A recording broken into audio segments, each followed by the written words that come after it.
Thorne Forrester will now be played by Jeff Tractor. Mother. Don't try and talk to me. I can't tell you how angry I am. What's wrong? That Sally Spectre has to be the most infuriating person that I have ever met in my entire life. What happened? I went down to the Queen Mary and had a meeting with her, right? Do you know what she had the nerve to suggest? That we would have some kind of a contest between Forrester and Spectre. Can you imagine? You've got to be kidding. No, I'm not kidding. I wouldn't kid about something like that. And do you know what's even worse? What? She doesn't care about those babies. She doesn't really care about raising money for this hospital. But you said that she was underwriting the whole event. Of course. She just wants to buy respectability. She wants to elevate her social status, her business standing. I mean, it's just personal aggrandizement, the whole thing. She's doing it for the publicity. I made a decision. The only decision I believe that will preserve our integrity in the business. What's that? We are not going to participate in that fashion show. If her intentions are really, truly well-meaning, our presence there is really not required, now is it? Forrester is a big drawing card. Oh, she's well aware of that. Don't you think this is a bit drastic, Mother? No, I think it's the only decision that I could possibly have made.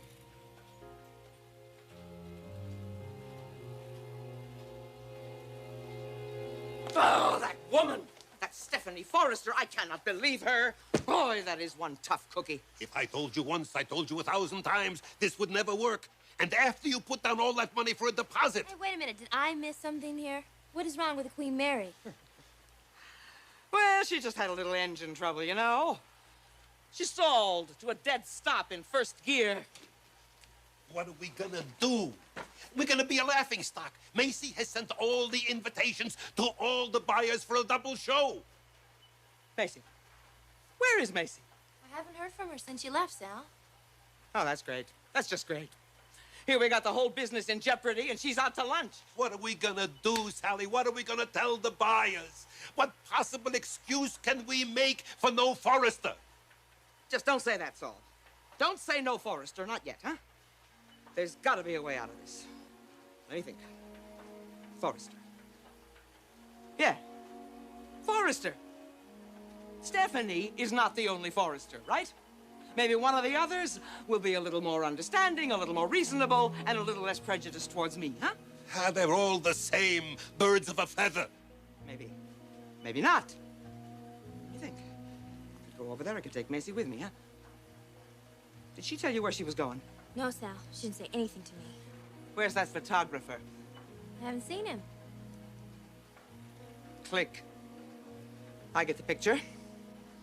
All right, get me his number, Einstein, and pronto, huh?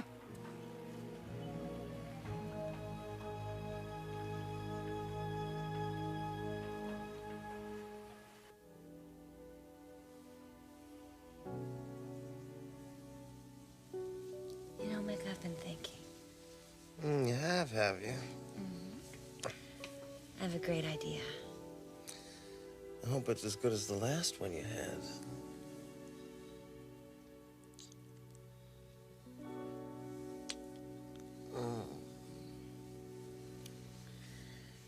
Mick, let's get married.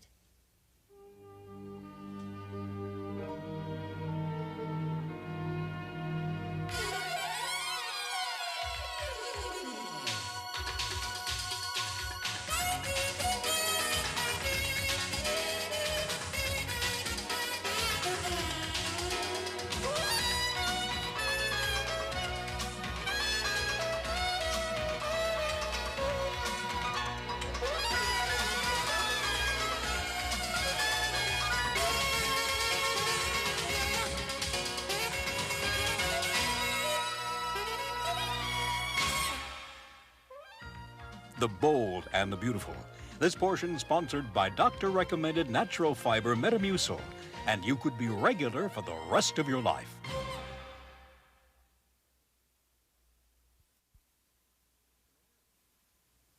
Married? We haven't even had lunch yet. I didn't mean right this minute. Oh, good. I thought you had the minister stashed in the closet. Of course not. He's under the bed. Ooh, he must be scandalized. Mick. was serious. I thought you were gonna stop being so serious. It's just that I care so much about you. Well, believe it or not, Macy, I care about you too. I know. Otherwise, I wouldn't be here. Look, we're two people who've been alone, and we want to be together right now. Right now. And always. There are no guarantees, Macy, on anything. Now, you'll learn that.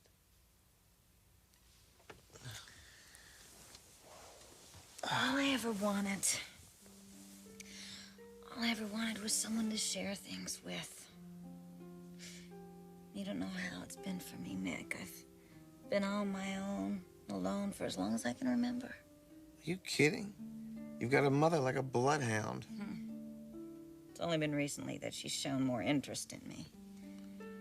The woman does care about you. I guess she does.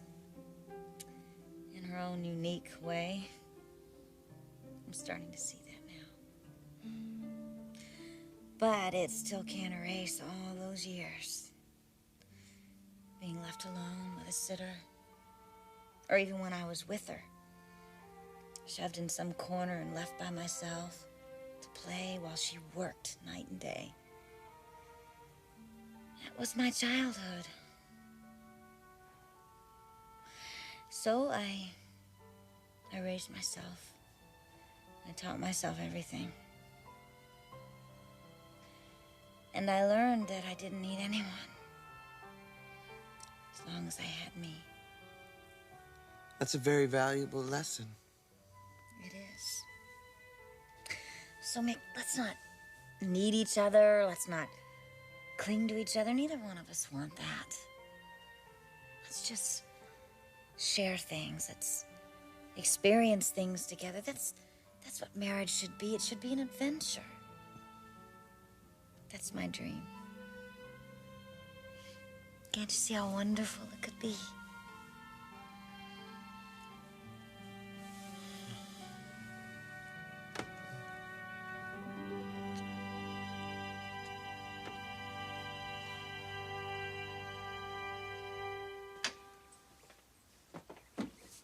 So, how long do you think you'll be needing the place? Don't know. Just as long as it takes for me to get my act together. I'm sure you've heard I'm skating on some thin ice at Forrester right now. Ridge and Eric are still riding you. I don't know what the future will bring. Clarke, do you remember what we used to talk about? The dreams that we had. Which dreams? About starting a fashion house of our very own. You know, there was a time there we were very close to making our move. Going out on our own and taking the fashion world by storm.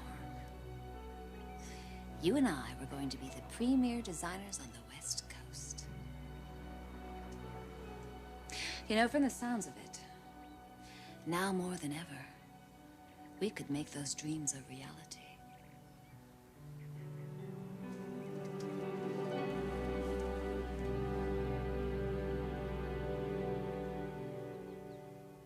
Lou, so now what?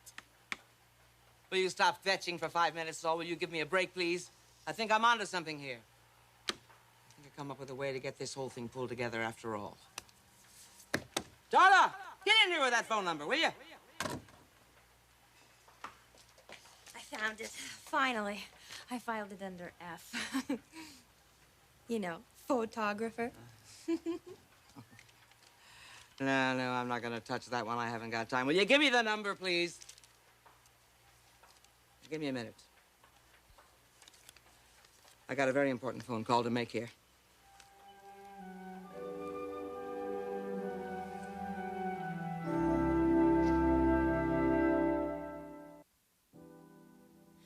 Mick, I'm not trying to pressure you.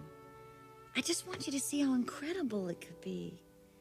How much better every adventure could be with someone to share it. Macy, we're two people who've been alone for a long time. And that's why we can appreciate being together. You are a sweet but pushy kid. Okay. Okay, I won't be pushy. In some things.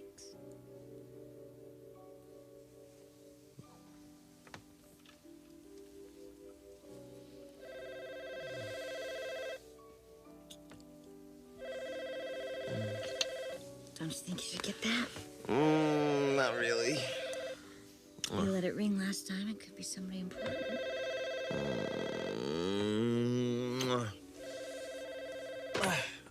Hello. This is Sally. Is my daughter Macy there? I don't know. Is Macy here? Tell Mother I'll talk to her later. No, I cannot wait to talk to her later. Will you put her on the telephone right now, Don Juan? She can't wait. What do you want, Mother? I'm very, very tempted to ask you what you're doing over there, but I'm afraid to find out. Mother, please. All right. Now listen, Macy, I need you back here in about 10 minutes. We've got a real crisis here. I've got to go over to Forrester, and I need you to come with me. I need you to help me deal with Queen Stephanie. I'd like to, Mother, but I can't right now. You'd rather stay there with that low-life lover boy? Mother, I can't get away right now. Now, please understand. Macy, I don't understand. Now, this is important. Well, so is this. Look, Mother, my thoughts are with you. Good luck.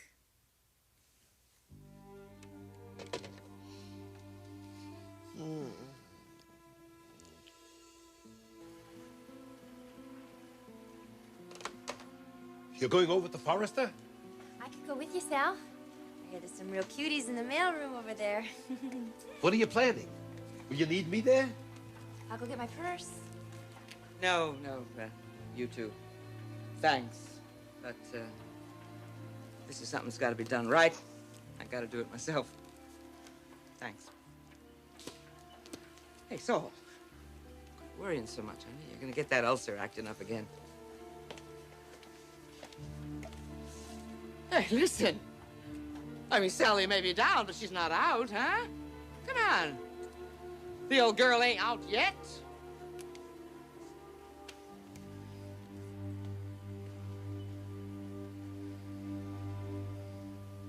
Sure, Caroline. I'll see you in about an hour. Great. What was that about? Caroline, she wants to see me and talk to me. Sounds romantic. Well, it didn't sound like a problem either. Actually, quite the opposite. You're curious, aren't you? I am. Mother, I haven't heard that tone in Caroline's voice in I don't know how long. And I want to know what's causing it. And whatever it is, I hope it continues.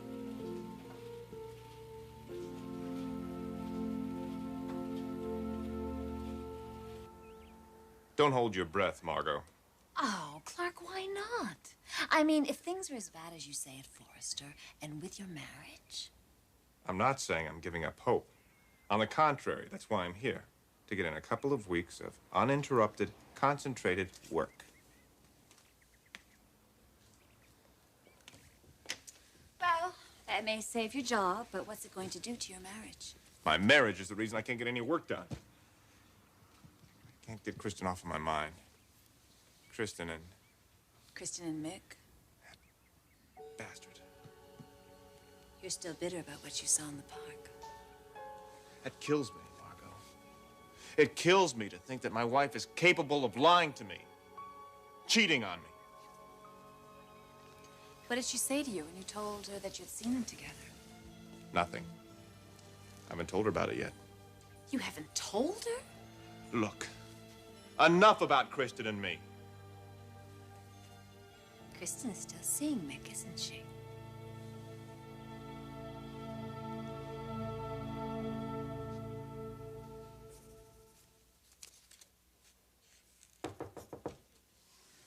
Excuse me. Your secretary was away from her desk, so I had to let myself in. Can you give me a few minutes, Mr. Forrester? There's something we ought to talk about.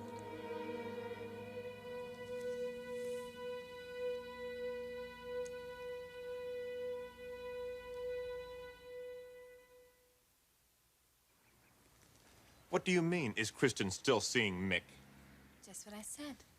Are they still together? Well, I certainly hope they're not together, as you put it. Well, I hope my stepdaughter's going to embrace me into the family. But that's never going to happen. Well, while we're on the subject of you and your problems, let me add one more to your list. I want to see my son. You want to see Mark?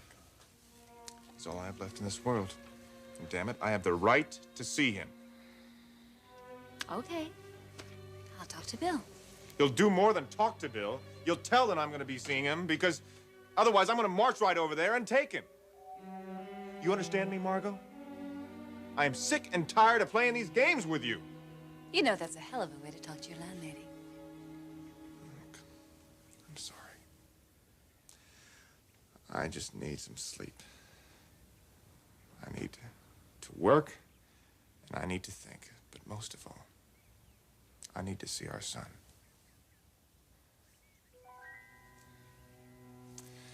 Clarke, I'll do what I can. Okay? I'll do what I can.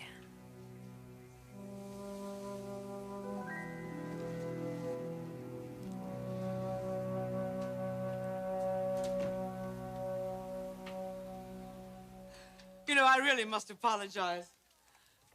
Here I am barging in on you, and I suddenly realized you and I have never really been formally introduced. I'm Sally Spectra. Yes, I know. I've been wondering when our paths would cross again. So have I, Mr. Forrester, so have I. Listen, would you mind if I called you Eric? It would make things so much easier. And first of all, Eric, let me say, what an honor and privilege it is for me to meet a man of your talent. I have a great deal of respect for you, and I think you and I share a mutual understanding and appreciation for this business, too. I understand you had a meeting with my wife today. Yes, I did. I did indeed. Stephanie tells me you have some very big plans. You might say big, you might say huge, you might say gigantic, you might say humongous, but I thought what better way to launch our holiday and cruisewear lines than on the great lady herself, on the Queen Mary, hmm? Well, it does sound like a very interesting setting. Oh, then you're still in favor of it? You seem surprised. Oh, yes. I mean, well, naturally, I assumed that when your wife, Stephanie, got back here and started filling your head full of a lot of nonsense about my staging this very costly affair just to further my own interests. She did say that about you this morning. This morning? Then you haven't seen your wife since she and I met on the Queen? No.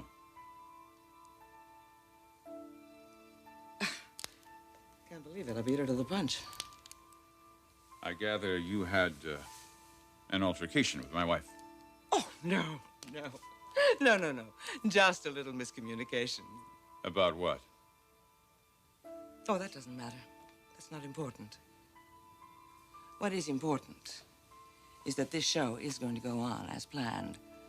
And what is more important than that is that you have no intention of pulling your line from the show, in spite of anything Stephanie might say. Hmm?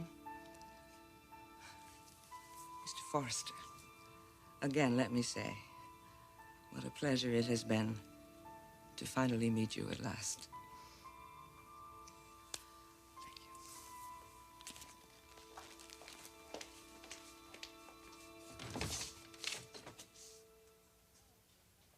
Doing here? Oh, well, nothing. I was just talking to Eric, your husband. I explained to him that we had a fine meeting on the Queen Mary this morning, and then I did mention in passing that a few crazy words were spoken in the heat of the moment, but hey, I mean, that's just water under the bridge, right? And I'm willing to forget the whole thing. You're what? Stephanie, Miss Spectra, would you excuse us? Please. Stephanie, exactly what happened out there today? Everything I've ever thought, every suspicion I've ever had about that one was confirmed today. Did you really tell her that we would pull our fashions from the showing? Eric, we cannot do this show. Listen to me, it would be a complete fiasco. Look, we can do a fashion show on our own. We will have a great fundraiser for the Children's Hospital. We have an enormous public relations problem. Now, Forrester has already contacted all of the buyers. Ads have been taken. Plane tickets have been bought. Most importantly, think about the children. It's simply too late. I could kill her.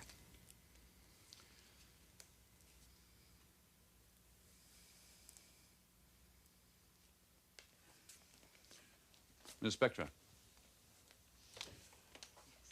my wife and I have decided to participate in this charity event. Oh, that's wonderful. You'll never regret it. Trust me. You can leave now, Miss Spectra.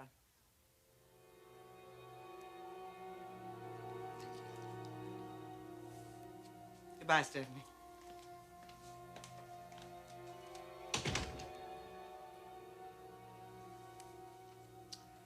There really was nothing else we could do.